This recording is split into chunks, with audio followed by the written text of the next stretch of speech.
అందరికీ నమస్కారం. ఈరోజు మీ అందరికీ నేను వినిపించబోయే కథ అత్తను మించిన కోడలు. రచయిత మార్గం కృష్ణమూర్తి గారు. ఇక కథలోకి వెళితే, అతను ఒక ప్రభుత్వ టీచరు. పేరు పరందామయ్య. నివసించేది ఒక మారుమూల గ్రామంలో. అతను రోజు వెళ్ళే స్కూలు అక్కడికి 3 కిలోమీటర్ల దూరం ఉంటుంది. ప్రతిరోజు ఉదయం సైకిల్పై వెళ్ళి సాయంత్రం వరకు ఉండి ఇంటికి వచ్చేవారు. అప్పటి కాలంలో అతని నెల జీతం 200 రూపాయలు మాత్రమే. అవునండి, మీరు చదివింది నిజమే. అందుకే ఆ కాలంలో బ్రతకలేక బడిపంతులు అనేవారు. ఎన్టీ రామారావు గారు ముఖ్యమంత్రి అయ్యాక పంతుల్ల జీతాలు పెరిగాయి.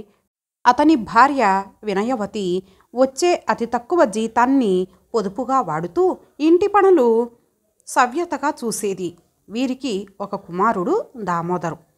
కాలం అలా ఉన్నంతలో హాయిగా గడుస్తోంది. అబ్బాయిని ఇంటర్మీడియట్ వరకు చదివించగలిగారు. ఏదో ఒక ఉద్యోగంలో చేరాడు. కొంతకాలానికి అతిగా సారాయి సేవించడం వలన, అనారోగ్యాల వలన ఆరోగ్యం క్షీణించసాగింది పరందామయ్య గారికి.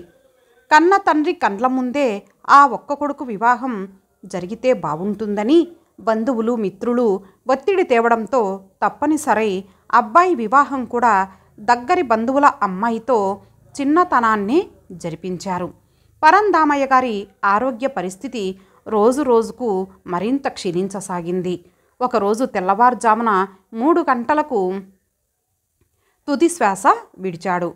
ఇంకా అప్పటికి రిటైర్ కానందున ఓ 2 సంవత్సరాలలో పరందామయ్య గారి ఉద్యోగం అప్పటి నిబంధనల ప్రకారం వారి అబ్బాయి దామోదర్కు ఇచ్చారు. కొంతకాలానికి దామోదర్కు ఒక అబ్బాయి జన్మించాడు. భార్య, తల్లి, కొడుకు అందరూ ఒకే చోట ఉండి ఉన్నంతలో కలిసి తింటూ బాగానే ఉంటున్నారు. వారికి ఒక చిన్న ఇల్లు, కొద్దిగా భూమి ఉంది. వినయవతి కొడుకుతో విచారించి ఉన్న భూమిని అమ్మింది. వీటికి తోడుగా భర్తకు గ్రాట్యుటీ డబ్బులు వచ్చాయి. అవి కలిపి పట్టణంలో కొడుకు పేరున భూమి కొన్నది. కొడుకుకు ఉద్యోగరీత్యా ట్రాన్స్ఫర్స్ అవుతుంటే వేరువేరు చోట్లకు వెళుతూ అందరూ కలిసి అన్యోన్యంగా జీవించసాగారు.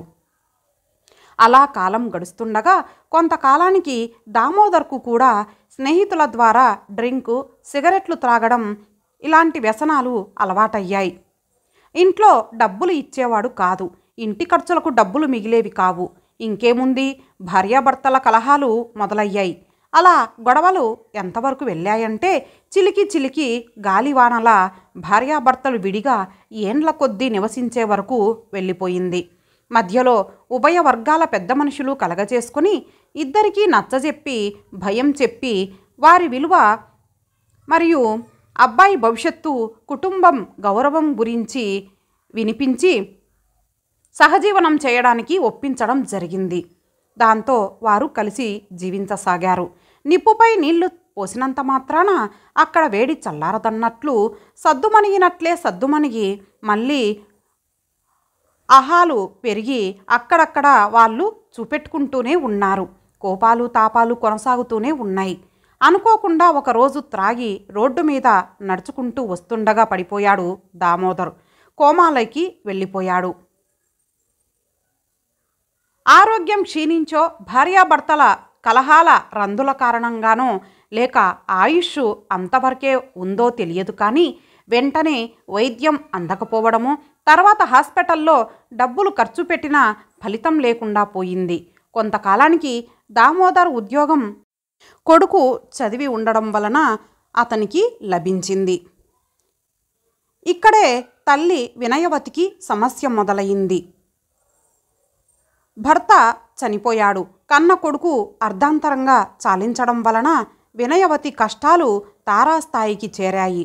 దీనికి తోడు అత్తాకోడళ్ల మధ్య చీటికి మాటికి గొడవలు జరుగుతూ ఉన్నాయి. కుక్క అంటే హీనంగా చూడటం మొదలైంది.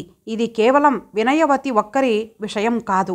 అనేక మంది కుటుంబాలలోనూ ఇలాంటి సంఘటనలు కోకొల్లలు. భర్త సంపాదించిన ఆస్తి దిగిపోతే వచ్చిన డబ్బుతో కొడుకు పేరున భూమి కొన్నది వినయవతి. సాకుతాడనుకున్న కొడుకు ఇప్పుడు లేడు. అతనికి వచ్చిన డబ్బులు కోడలు తీసుకొని బ్యాంకులో వేసుకుంది. కొడుకు ఉద్యోగం కోడలు శర్వాణి తన కొడుక్కు ఇప్పించుకుంది. కొడుకు పెన్షన్ కూడా కోడలే తీసుకుంటున్నది. అయినను శర్వాణి అత్తను గంజిలో ఈగలా తీసి పారేస్తున్నది. చీటికి మాటికి తప్పులు వెతుకుతూ బంగారం పోయింది నీవే తీశావని నిందవేసి ఆమెను ఒక సామాన్యమైన వృద్ధాశ్రమంలో వేసింది. అత్తకు వచ్చే పెన్షన్ అక్కడే చెల్లించేటట్లు ఏర్పాటు చేసింది. కొంతకాలానికి శర్వాణి తన కొడుకు విహార్కు వివాహం చేసింది. అత్తను మాట వరుసకు కూడా పిలవలేదు. శర్వాణి కోడలు నిత్య చదువుకున్నది, తెలివైనది. ఒక్కగానొక్క కూతురు మరియు డబ్బు దండిగా ఉండడం వలన బంగారం డబ్బు కూడా వెంట తెచ్చింది. అప్పుడప్పుడు కోడలను వెంట తీసుకొని వృద్ధాశ్రమానికి వెళ్ళి అత్తకు సంబంధించిన పెన్షన్ తీసుకొని వృద్ధాశ్రమం వారికి చెల్లించి వచ్చేది. ఒకరోజు ఉదయాన్నే ఫోన్ వచ్చింది. మీ అత్తయ్యకు ఆరోగ్యం సరిగా ఉండటం లేదు, మిమ్మల్ని మనవడిని కలవరిస్తున్నదని దాని సారాంశం. సరే అని శర్వాణి తన కొడుకును కోడలను తీసుకొని వృద్ధాశ్రమానికి వెళ్ళింది. అక్కడ తన అత్త వినయవతి మూలుగుతూ తన మనమడిని మనమరాలిని దగ్గరకు తీసుకొని కన్నీరు పెడుతూ, శర్వాణి, నేను ఎలాగో ఎక్కువ రోజులు బ్రతకను. చివరి దశలో నాదొక చిన్న కోరిక తీరుస్తావా బిడ్డా అని దీనంగా వేడుకుంటుంది ఆ అత్త. అక్కడున్న వృద్ధులు ఉద్యోగులు ఆసక్తిగా చూస్తున్నారు ఏమి అడుగుతుందా అని. చెప్పత్తయ్యా చెప్పు, ఏమిటి నీ కోరిక అంటుంది కోడలు. నిజంగా నా బిడ్డ అంటూ చేతిలో చేయి వేయించుకుంది వినయవతి. ఏమీ లేదు బిడ్డా, నాది కేవలం చిన్న కోరికనే. ఇదేమీ కష్టం కూడా కాదు. నా చిన్ననాటనే పెళ్ళైతే అత్తామామలకు సేవలు చేశాను, భర్తకు సేవలు చేశాను. కొడుకును అల్లారు ముద్దుగా పెంచి పెద్ద చేసి పెళ్లి చేశాను. నా భర్త దిగిపోతే వచ్చిన డబ్బు ఒక్కో పైసా కూడబెట్టి సంపాదించిన భూమి అమ్మి ఆ డబ్బుతో కొడుకు పేరున జాగా కొన్నాను. ఆ భూమి కూడా అమ్మి ఆ డబ్బులు నీవే తీసుకున్నావు. నా కొడుకు పెన్షన్ను తీసుకుంటున్నావు. నా పెన్షన్ తీసుకొని ఇక్కడ కడుతున్నావు. ఇప్పుడు చేతిలో ఒక్క పైసా లేదు అని తన గాథ అంతా నలుగురు వినాలని తెలిసేటట్లు చేసింది. ఈ సోదంతా తెలిసిందే.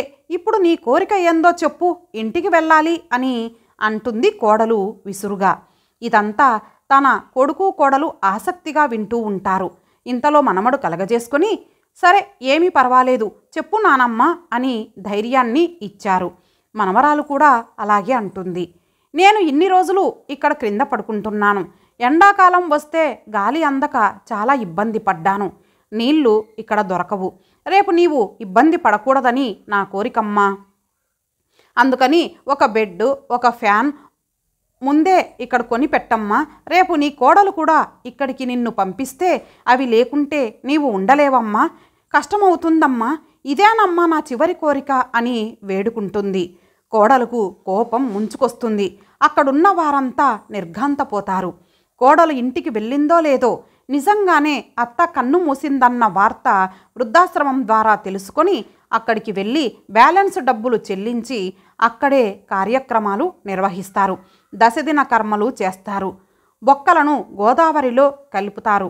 గుడి దర్శనాలు, పుట్టింటి నిద్రలు అన్నీ చకచకా సంపూర్ణమవుతాయి. ఇది కోడలకు పెళ్ళైన దగ్గర నుండి ఏదో మనసులో పడింది. అడుగడుగునా ఎన్ని ఆంక్షలు ఇబ్బందులు పెట్టినా ఓర్చుకునేది. తన భర్తను తిట్టినా లెక్క చేయకపోయినా సహించేది. ఒకరోజు నిత్య గొడవను స్టార్ట్ చేసింది. కోపం తారాస్థాయికి పెరిగింది. రెండు అంటించి అత్తను తీసుకెళ్ళి అదే వృద్ధాశ్రమంలో పడేసి వచ్చింది. అత్తను మించిన కోడలు అని అనిపించుకుంది. తగిన శాస్తి జరిగినట్లయింది. ఇంతటితో ఈ కథ సమాప్తం. మరలా మరొక మంచి కథతో కలుద్దాం. అంతవరకు సెలవు. నమస్తే.